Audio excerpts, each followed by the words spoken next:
राम मंदिर से रोजगार मिला, लाखों करोड़ रुपए टैक्स मिल रही है सरकार को, वक्फ बोर्ड से कितना मिल रहा है बताओ आके। ये कहते हैं कि भाईचारा को खत्म कर रहे हैं, राम मंदिर बाबरी मस्जिद भी ध्वंस किए, फिर उसके बाद लगातार जो है अब वो वोट संशोधन कौन खत्म कर रहा है? हम खत्म कर रहे हैं भाई। हमें चारा नहीं बनना है, भाई बनना है तो मथुरा निर्माण में सहयोग करें, औरंगजेब की मजार को हटाने में सहयोग करें। लक्ष्य था राम मंदिर निर्माण के लिए। आस्था का ऐसा कि लोगों ने अपने गुल्लक फोड़ दिए, वो तो बच्चों ने अपने गुल्लक फोड़ दिए भाई साहब, और वह लक्ष्य 5000 करोड़ पहुंच गया। तो कहते हैं कि राम मंदिर की जगह कोई हॉस्पिटल बनी होती। अभी वक्फ बोर्ड द्वारा अर्जित जमीनों पे अस्पताल बनने चाहिए। बिल्कुल बिल्कुल बनने चाहिए। हम कहते हैं उस वक्फ बोर्ड की जमीन से किसको कितना रोजगार मिला, आंकड़ा हम दे रहे हैं। लाखों लोगों को राम मंदिर से रोजगार मिला, लाखों करोड़ रुपए टैक्स मिल रही है सरकार को, वक्फ बोर्ड से कितना मिल रहा है बताओ आके। ये कहते हैं कि भाईचारा को खत्म कर रहे हैं, राम मंदिर बाबरी मस्जिद भी ध्वंस किए, फिर उसके बाद लगातार जो है अब वो वोट संशोधन कौन खत्म कर रहा है? हम खत्म कर रहे हैं भाई।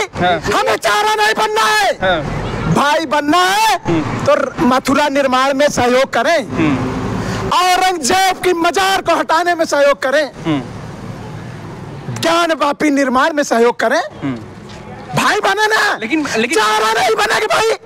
कोई चारा बनाने की कोशिश करेगा अस्त्र उठाने में देर नहीं लगाएंगे जी। लेकिन समझ लीजिए एक बात और है, जब विवाद होता है वहाँ के औरंगजेब में मगर पहले मुद्दा जो है आप लोगों ने शुरू किया औरंगजेब को लेकर, वो आज से नहीं है। औरंगजेब ने जब भारत पे आक्रमण किया मुद्दा तब से है। वो कहते हैं कि पहले उन्होंने समाजवादी पार्टी के नेता अबू आजमी ने उठाया है। औरंगजेब को महान बताने वाले समाजवादी पार्टी के अबू आजमी थे, तो मुद्दा तो उन्होंने उठाया है। जब मुद्दा उठा दिया है, जब नहीं वो कहते हैं कि अगर हमारे देश का होता, मुगल कहाँ से आए थे? मंगोल थे, वो चंगेज खां के वंशज हैं, तो उनका जहाँ पर उनका पैतृक स्थान हो वहाँ जाके मकबरा बनवाए।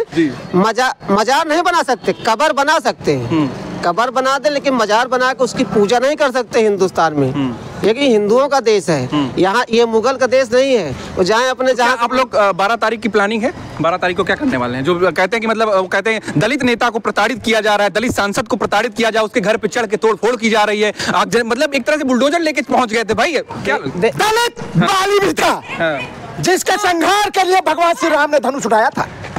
तो दलित अगर अधर्मी है तो उसके बाद भी संहार होगा। बाली ने सुग्रीव के साथ जिस प्रकार से अनाचार दुराचार किया था, उसका संहार भी भगवान श्री राम ने किया था। इतिहास उठा के देखिए, अपने पुराणों को उठा के देखिए, अधर्म के साथ जो भी खड़ा होगा, वो चाहे भीष्म पितामह हो, चाहे दुर्योधन हो, चाहे कर्ण हो, चाहे स्वयं गुरुद्रोण हो, अगर अधर्म के साथ है तो संहार होना ही होना है। देखिए इसमें सीधी सी बात है, मैं बताना चाहता हूँ कि अखिलेश यादव की बिना अनुमति के रामजी लाल सुमन की हिम्मत नहीं थी कि वो संसद में जो है राणा सांगा के ऊपर उंगली उठा दें।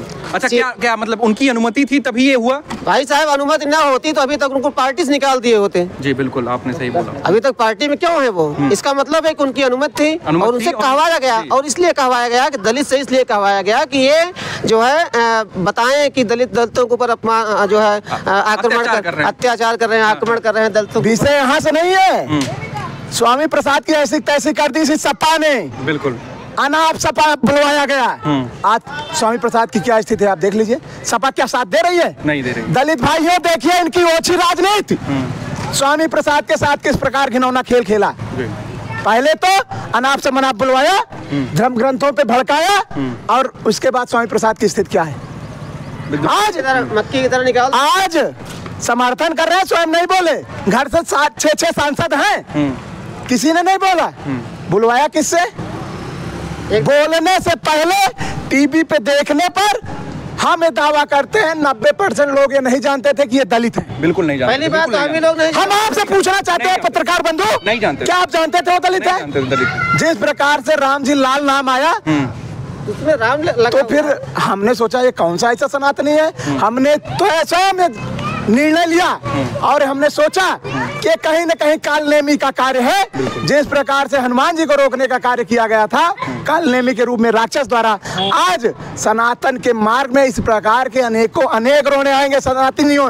ये मान के चलिए, आपको धर्म के नाम पे, जाति के नाम पे, भाईवाद के नाम पे, क्षेत्रवाद के नाम पे उलझाया जाएगा। उलझना नहीं है, इसी प्रकार की शोभा यात्रा निकाल करके इन विधर्मियों को मुंह तोड़ जवाब देना है। चलिए, बहुत बहुत धन्यवाद, बहुत बहुत धन्यवाद। अच्छा, कलयुग का महाअस्त्र है और बुलडोजर कलयुग का महाअस्त्र बुलडोजर है। बिल्कुल। अच्छा। जिस प्रकार से त्रेता युग में भगवान राम ने धनुष बाण ग्रहण किया और असुरों का संहार किया, भगवान श्री कृष्ण ने द्वापर में सुदर्शन चक्र धारण किया। आज अधर्मियों के ऊपर जिस प्रकार से बुलडोजर से कार्रवाई हो रही है, विधर्मियों को भागने का रास्ता नहीं मिल रहा। अभी तक तो बहुत ज्यादा पिए थे, अब वो थोड़ा पिएंगे, तो जो ज्यादा की आदत बन गई थी ज्यादा पीने की, वो तो जो है दिक्कत आ गई। अब थोड़ा सा मिलेगा उनको, और हो सकता है कि ना भी मिले।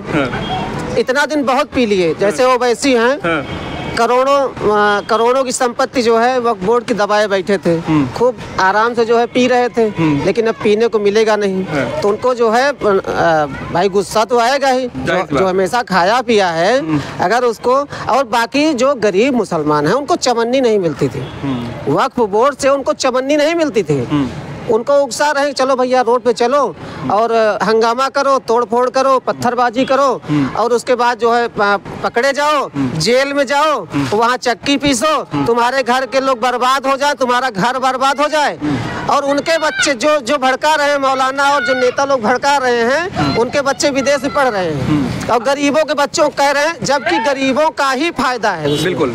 तो जबकि ये कहते हैं कि जब भाईचारा खत्म करने की बात की जा रही है, देश में माहौल बिगाड़ा जा रहा है, भाईचारा खत्म किया जा रहा है, अब हम लोग क्या करें, हमारे लोग का पैर काटा जा रहा है। भाईचारा तो अब बनेगा, अब बनेगा भाईचारा, अब बनेगा। अभी तक तो भाई को चारा बना रहे थे, हाँ, भाई भाई कह करके चारा बना रहे थे, लेकिन अब जो है भाई लोग ही जो वक्त की जमीन हड़प करके बैठे थे भाई लोग, जब वो जमीन गरीबों को मिलेगी तो गरीबों को लगेगा कि हाँ, हिंदुओं ने, मोदी जी ने, योगी जी ने जो कानून बनाया, अमित शाह जी ने जो कानून बनाया हमारे हित में है। भाईचारा, असली भाईचारा तो अब निभेगा। अच्छा, वो जो समाजवादी पार्टी के नेता हैं वो कहते हैं कि जो है देश में माहौल बिगाड़ने की स्थिति, डिम्पल यादव जो कि बड़ी नेता हैं समाजवादी पार्टी की, वो मतलब कहने का मतलब वो भी कहती हैं कि देश में पूरी तरह से माहौल बिगाड़ने की कोशिश की जा रही है। देखिए, अभी तक तो पीडीए की बात करती थी, और उनका पीडीए एक बार चला भी है, मतलब वो खटाखट वाली स्कीम जो है थोड़ा चल गई थी, इस वजह से उनका थोड़ा सा मनोबल जो है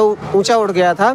लेकिन हरियाणा, दिल्ली और ये महाराष्ट्र का चुनाव हुआ ना, तो उनका पीडीए वाला सारा जो वो था सब ध्वस्त हो गया।